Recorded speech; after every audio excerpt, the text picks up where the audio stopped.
dar uma palavrinha rapidinho aqui pra vocês hoje. Antes de eu descer tomar café, antes de eu ir pro curso, porque ontem eu já não estive aqui e eu prometi que hoje eu estaria. Então vamos lá. Muitas pessoas me perguntam, tá? Eu sempre recebo mensagens com amor de pessoas que são... pessoa cristã, né? Que são cristãos questionando a questão da vara, a questão da correção, da punição na educação dos seus filhos. E quando eu recebo essas mensagens com amor de pessoas que realmente têm, né, sabedoria, graça nas palavras, eu sempre contribuo com a minha forma de pensar. Então, hoje eu gostaria de contribuir com vocês em relação a isso. Separei alguns versículos, poucos, não separei muito, mas é pra gente refletir, tá? A Bíblia ensina que a gente deve educar os nossos filhos, né? Que a gente deve discipliná-los. E isso me fala do uso da vara, enfim. Para quem ainda nunca viu, tem um versículo... tem um post que eu fiz há um tempo atrás, já falando da vara, da origem da palavra vara, que significa cajado, enfim. É um assunto muito polêmico, muitas pessoas questionam, falam que não concordam. A questão é, gente, nenhum pai, nenhuma mãe gosta de bater nos seus filhos, seja com vara, seja com chinelo, seja com palmada, seja com o que for. Por mais que a gente decida esse comportamento não nos alegra.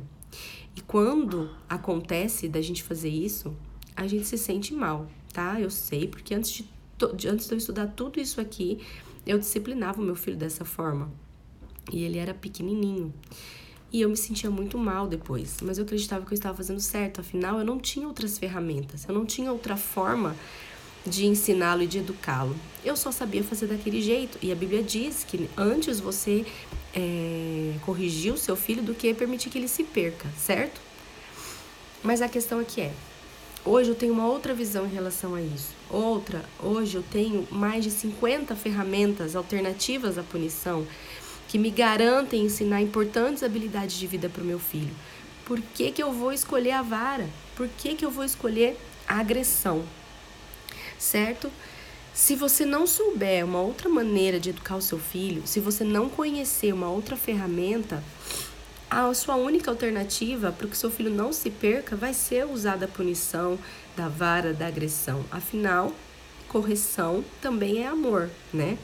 Claro, gente, isso tudo em equilíbrio, né? A gente sabe muito bem que tem pais que espancam os filhos e tem pais que corrigem apenas. Mas a questão ao invés de defender esse ponto de vista, não seria muito mais fácil vocês buscarem alternativas à punição que também são eficazes e gera muito mais vínculo, conexão e amor? Principalmente porque a gente está falando de um Deus de amor e um Deus que ensina claramente, isso aqui é a minha Bíblia, cheia de penduricalhos, mas que um Deus que ensina claramente pra gente o quanto o amor é importante, né? E o amor não significa permissividade.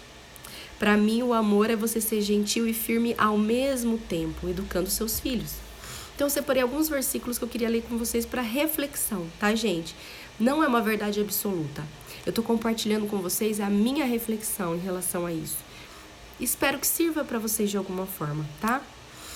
Tem um versículo que eu separei aqui, que ele fala bem assim, ó. Quem não corrige... tá em Provérbios, tá? Provérbios 13, 24. Quem não corrige seu filho não o ama. Ame seu filho, não deixe de discipliná-lo. Primeira coisa que a gente tem que entender. A origem da palavra disciplina, ela significa ensinar, tá? Então, quem não corrige o seu filho, ou seja, quem não orienta, quem não conduz, quem não diz para ele o que está certo e o que está errado, quem não estimula ele a empreender sobre causa e consequência, não o ama. Afinal, seu filho vai crescer sem limites, certo? Seu filho vai crescer mimado, digamos assim, que a gente usa hoje, né? Seu filho pode crescer com várias características negativas para a personalidade dele. Então ele fala, ame seu filho, não deixe de discipliná-lo. Ame seu filho, não deixe de ensiná-lo. Gente, se a gente consegue ser gentil e firme ao mesmo tempo, se a gente consegue impor as coisas para as crianças de uma forma que elas pensem a respeito daquilo e entendam o motivo de que eles precisam ter disciplina, a gente está amando, e a gente está guiando, e a gente está orientando, e a gente está conduzindo. Se você lê um versículo desse e você não conhece a disciplina positiva, se você lê um versículo desse e você não tem outras ferramentas, você vai ler um versículo desse e você vai falar o quê? Ok, eu preciso bater no meu filho quando ele fizer algo errado. Mas aqui é a parte que liberta pais e mães. Se nós temos ferramentas alternativas à punição, que ensina importantes habilidades de vida e nos permite disciplinar os nossos filhos para que eles não se percam, porque nós os amamos, por que não usar? Por que ainda continuar tentando, usando métodos antigos, certo? Afinal, isso é novo, essa teoria. A teoria é antiga, gente. A teoria do indivíduo querer se sentir aceito e importante, a questão da conexão antes da correção é antiga, né? Os livros de Adler e os livros de Rudolf Dreikurs, que estudou isso, são livros velhos, têm cheiro de mofo, são livros antigos. Mas a transformação desse conceito em ferramentas práticas, isso é atual, isso é novo. O que acontece é que antigamente as pessoas tinham acesso a isso, mas não conseguiam interpretar, não conseguiam aplicar na prática da forma que a gente tem hoje. E graças a Deus, Jane Nelson escreveu Disciplina Positiva e transformou todo esse conceito em ferramentas práticas para a gente conseguir educar os nossos filhos. Outro versículo também importante que também fala disso, que eu vou pegar aqui para vocês. Cadê?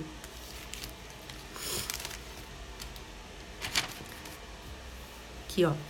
Discipline seus filhos enquanto ainda têm oportunidade.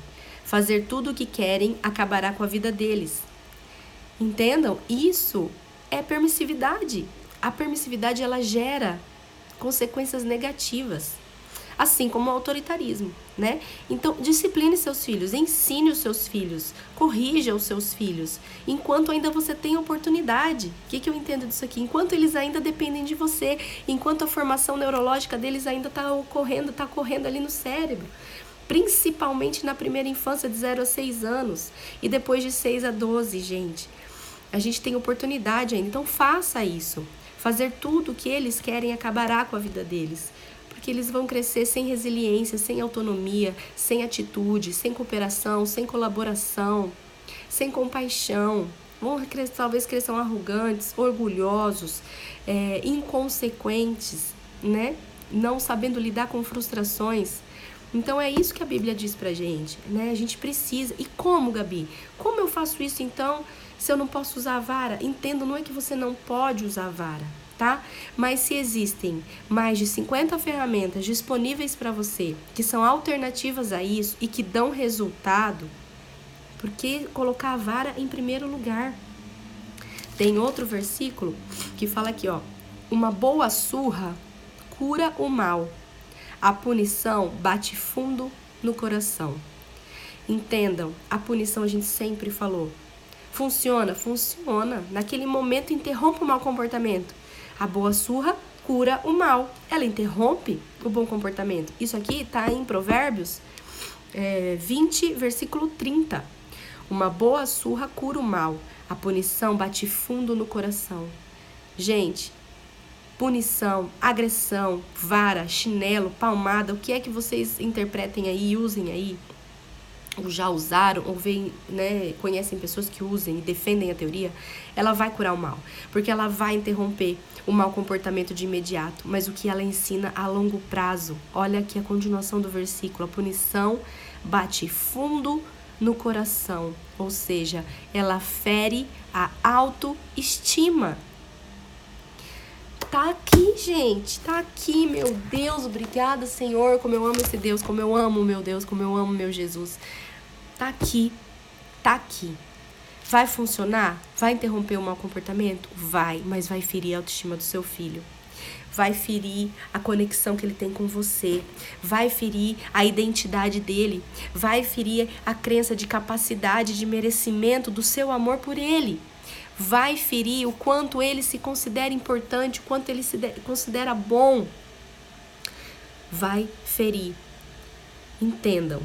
Se a gente tem como única alternativa isso, a gente vai usar isso. Mas se a gente se libertar para o conhecimento, conhecer inúmeras outras, gente, isso é transformador. Isso liberta, tá? Liberta a nossa relação com os nossos filhos. Liberta a nossa relação com Deus. A gente para de enxergar Deus como um Deus punitivo, um Deus que vai castigar se eu fizer algo de errado. Deus nos ama do jeitinho que a gente é. Ele nos ensina todos os dias. Todos os dias. Às vezes a gente é que se cega. A gente é que não olha porque realmente é importante, para o caminho que Ele quer que a gente siga, mas a gente tem uma autossuficiência que é seguir o nosso próprio caminho e pede para Deus abençoar aquilo que a gente considera importante. Entendem? Tem um outro versículo que eu vou achar aqui para vocês, que eu não marquei, devia ter marcado antes, né, da live, gente. Quer ver? Ó. Não, esse aqui eu já li. Ó, cada um colhe o fruto daquilo que fala e recebe recompensa pelo que faz. Então a gente tem que tomar cuidado com o que a gente fala para os nossos filhos, certo? Porque a gente vai receber a recompensa daquilo que a gente faz. Essas são as consequências. O quanto que a gente fala, o que a gente faz, vai trazer a longo prazo uma desconexão nessa criança, nesse adolescente, nesse jovem, tá? Então a gente precisa tomar cuidado com isso. Outro. Quem gosta de aprender, olha, isso aqui eu acho fantástico. Tudo em Provérbios, tá? Quem gosta de aprender também ama a disciplina. É estupidez recusar a correção. Gente, disciplina é ensinar, certo? Então quem ama aprender também ama ensinar. Se eu aprendo, eu vou ensinar ao meu filho importantes habilidades de vida. Porque é estupidez recusar uma correção. É estupidez recusar um aprendizado. É estupidez recusar algo que vai me ensinar a ter um caminho diferente, que vai corrigir o meu caminho. O caminho do meu filho, certo? E essa criança, ela vai receber muito melhor essa disciplina, que para mim é ensinamento, se eu passar ela com amor. Se eu passar ela com respeito, mas firme ao mesmo tempo. A disciplina positiva nunca diz pra gente ser só firme ou só gentil. A gente precisa ser os dois ao mesmo tempo. Eu entendo a dificuldade da maioria das pessoas em conseguir ser os dois ao mesmo tempo. A maioria das pessoas tem essa dificuldade. É por isso que existem tantos profissionais fazendo workshops. Vocês precisam participar da experiência para entender o que isso significa. Mas para quem não consegue ainda participar, leiam, busquem, procurem, estudem. Gente, quem gosta de aprender ama ensinar, ama a disciplina. É estupidez recusar a correção. Então, pratiquem isso, estudem isso, certo?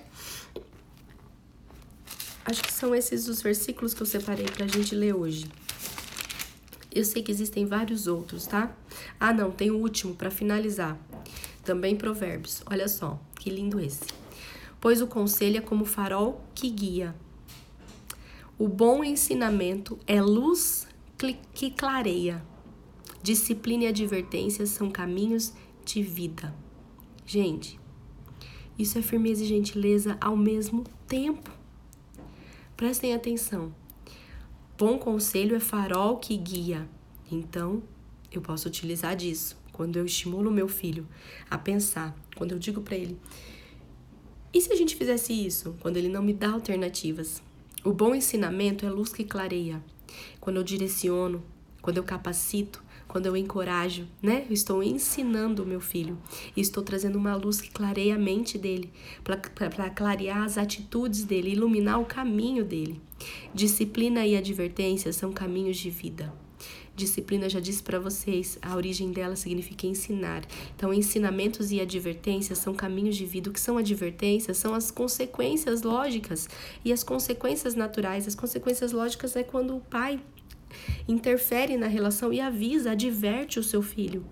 Eu já expliquei sobre consequência lógica para quem não assistiu às lives. Tem lá no YouTube salvo. Disciplina, ensinamento e advertências, consequências. Disciplina e advertência são caminhos de vida. Gente, isso aqui é o caminho do meio. Isso aqui é disciplina positiva e tá tudo aqui na Bíblia, tá bom? Tá tudo aqui. Então é essa reflexão que eu queria deixar para vocês hoje. Se vocês conhecem alguém que defendem isso, peçam para assistir. Eu vou subir essa live pro YouTube, tá? Não quero influenciar ninguém, não quero impor a minha opinião para ninguém. É uma reflexão, porque eu sou mãe e eu sei o quanto a gente sofre se a gente pune os nossos filhos. E se existe mais de 50 tipos de ferramentas que tá aqui, ó, que Deus traz pra gente até na Bíblia, nesse livro extraordinário, de vida. Se tá aqui, se ele passa isso pra gente, por que não utilizar e deixar a questão da vara, do chinelo, da palmada em último lugar? Eu duvido que vocês vão precisar utilizar isso. Eu duvido. Tá certo? E é isso que eu queria passar hoje pra vocês. Espero que tenha sido bom. Espero que tenha sido reflexivo pra vocês. Agora eu vou tomar um café da manhã, fazer o meu curso. E a gente se vê mais por aqui. Um beijo grande, ótima semana, cheia de conexão e cheia da bênção de Deus pra vocês. Beijos!